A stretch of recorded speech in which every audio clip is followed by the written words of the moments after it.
Welcome to the Westport Library tutorial, how to access the Flipster digital magazine collection online.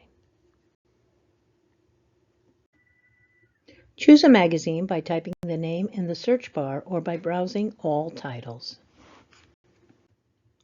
Double-click on your chosen magazine title or image to open.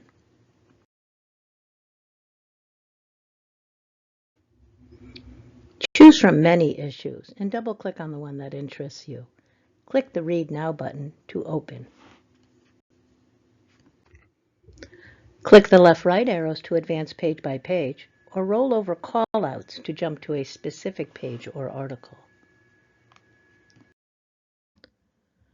If you aren't looking for a specific magazine, you can use the category drop-down menu to look for magazines devoted to the category, i.e. food, that you're interested in.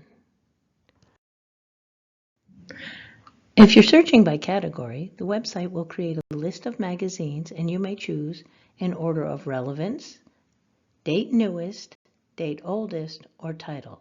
The top left will tell you how many titles are in this category. No matter how you find your magazine, always click on the name of the issue to open it.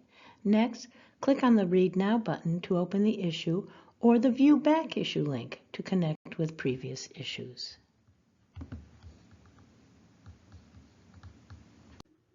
If you have any other difficulties or questions, please email us at ref@westportlibrary.org.